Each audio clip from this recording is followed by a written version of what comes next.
Hello my students, hello everyone, welcome back to my channel. In the last two videos I have explained you very clearly the types of loads that has to be taken when we design the bridges as per IRC code specification. Already two videos have been uploaded covering the section 1. Section 1 I have covered loads and load combinations as well as general design specifications I have discussed. As I told in my earlier video, today I will be covering section 2. Our section 2 is, if you remember or if you have seen my earlier videos, you know what is section 2. Section 2 is design of deck slab bridge. Design of deck slab bridge. So let us have a recall what is deck slab bridge. As I already told you, this is the simplest type of bridge where a slab rests directly on a substructure. No beams supports here the slab. Slab directly rests on the substructure. Because of this, the thickness of the deck slab will be considerably more, maybe 400, maybe 500 mm. But this works out to be more economical because of the simple reinforcement as well as because of the simple formworks required for the construction of deck slab bridge. Okay, so for design purpose, for design bridges, we have to consider two aspects. Whenever we are designing the bridges, we have to consider two aspects. First one is hydraulic design. Hydraulic design, and second one is structural design. Structural design. These two aspects have to be done when we go for the design of bridges. Okay, right now I will consider only the second aspect, that is structural design aspect, as it is applicable to all types of bridges, flyovers, road bridges, all bridges it will be applicable. Because in this we are going to find out the thickness of the slab and the area of the reinforcement required. Fine. So I will be dealing the design, structural design aspect. So in the series I will start a problem. Okay, this is my question. Design a solid slab bridge for IRC class A loading. See, you can see for IRC class A loading. So all these details I have given in my earlier videos.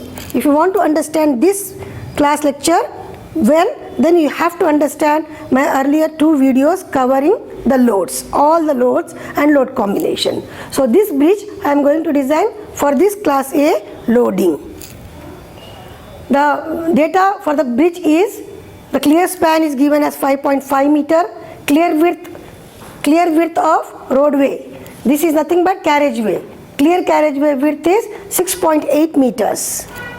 Average thickness of the wearing coat is 75 mm.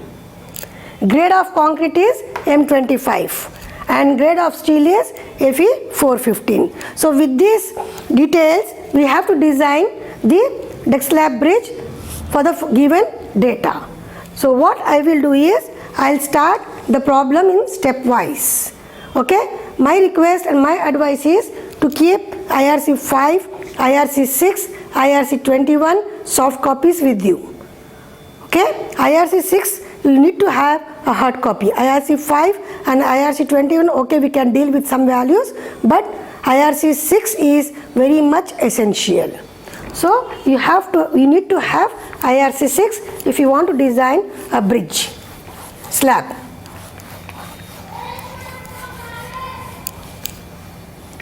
Okay, so as I said you, I'll start solving the problem with the steps. One more thing I would like to tell you, I cannot complete, nobody can complete this problem in a 30 minutes video or a 40 minutes video. It has to be completed in part 1, part 2, part 3. Your section 2 will be completed in part 1, part 2, part 3, if required part 4 also. It is not a small problem where we can complete in 30 minutes. So time to time I will be explaining each and every aspect. So you have to see all my videos covering section 2, design of deck slab bridge. Fine. So first step for me from my side will be given data. So always the first step is given data.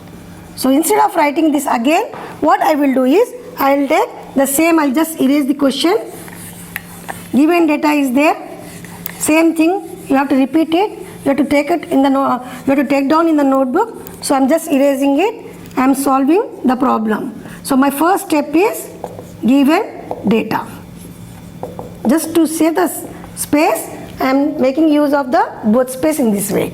So given data from the question is clear span 5.5 meters, clear width of the roadway 6.8 meters, average thickness of the wearing coat 75 mm. This average thickness of the wearing coat, bitumen wearing coat or CC wearing coat, it will be sometimes given to you in the question data, sometimes it may not be given. So in such cases you can assume it as 70 mm, 65 mm, 70 mm, 80, 85, anything till 100 mm. So if it is given, well and good. If it is not given, you have to assume the thickness of wearing coat as 75 mm. Grade of concrete is also given, grade of steel is given. So another part I have to add it here is type of loading. So as you have seen in the question, type of loading is class A. This is very, very important for us. Type of loading is class A. So with this, our first step will be completed. Okay.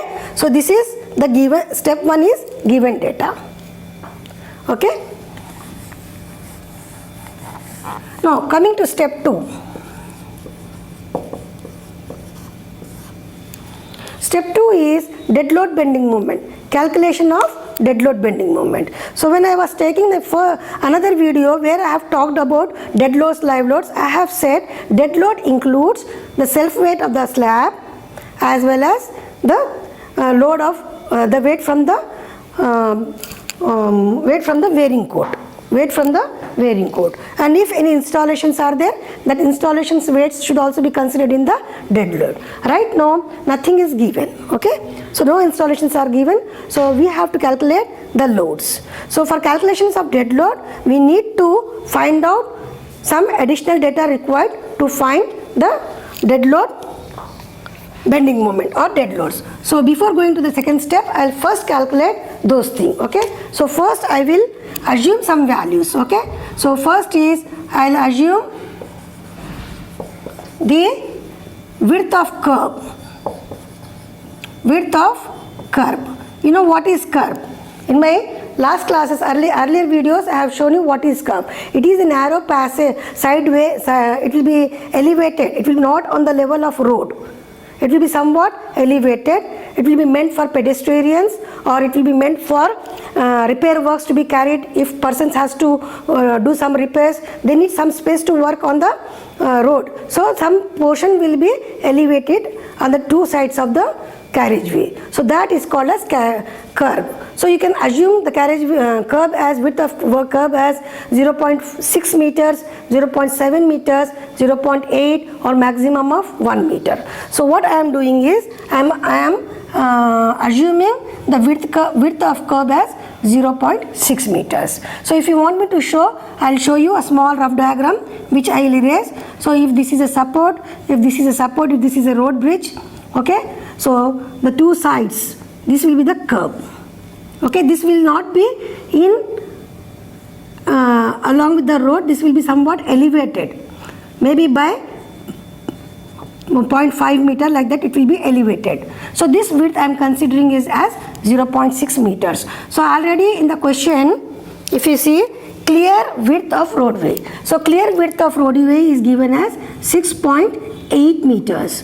So what I am doing is I am adding 0.6 meters on both sides. So my total carriageway width will be now total carriageway width will be equal to 6.8 plus 0.6 plus 0.6. It comes out to be 8 meters. So the total width of bridge, okay, it includes the curb also, it will be 8 meters. So this is how you have to assume one value. Okay, so you got the total carriageway width. Another data which is missing here is clear span. They have given clear span, but most of you might have done RCC designs also, beams slabs. There you might have seen in the design we never take the clear span, we always take effective span. Okay, so we need to calculate effective span. Okay, what is effective span? Effective span is the clear span plus, it can be like two definitions are there. First definition is center to center of the support is called as clear span. Second definition is clear span plus effective depth will give you the effective depth or thickness will give you the clear effective span. Okay, so for that we need to assume thickness of the slab. So first assumption is width of curve. Second, what I will do is I'll assume overall depth, or you can say thickness. You can use the word depth or thickness of bridge slab is equal to 400 mm. This is one way. You can assume 500 mm, no harm. Okay, it's just an assumption. Fine. So this is one way. Either you can assume or you can calculate from the ratio. What is that ratio? Another way of calculating the overall depth is, okay, there is another way, span to overall depth is equal to 12. This is as per IRC. So from this also you can find out clear span. Clear span by depth shall be equal to 12 meters. From this also you can get the overall thickness of the slab. You can either assume or you can get the value of D from these assumptions. Okay, I hope this is clear. So in this way you have to calculate overall thickness of the slab. So what I have done, I am doing is I am assuming overall thickness of the bridge slab as 400 mm. Okay, right? So this is clear span plus small d, that is effective thickness. What I have taken is overall thickness. So I have to calculate effective thickness because effective span is equal to, I need effective span. Effective span is equal to clear span, which I have, plus effective depth, small d. So to calculate this, we have to remove half the diameter of bar and clear cover. Okay, so what I will do, assuming once again, assuming 20 mm dia bars and a clear cover. You know what is a cover? Okay, all of you know it. A clear cover of 30 mm. Okay, if you assume this, we get effective thickness or effective depth, small d is equal to capital D minus diameter of bar, okay, half the diameter of bar minus cover.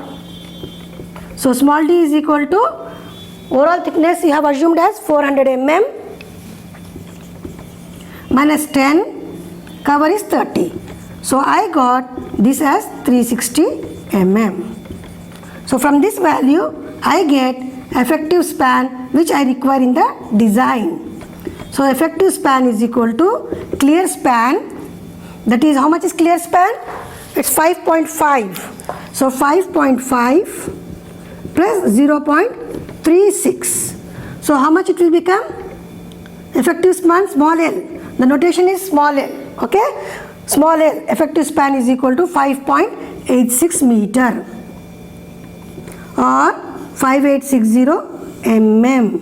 So this is the effective span. It is represented by lowercase l. So in this way we will calculate. Okay. If you want more such videos, like my videos and subscribe my channel.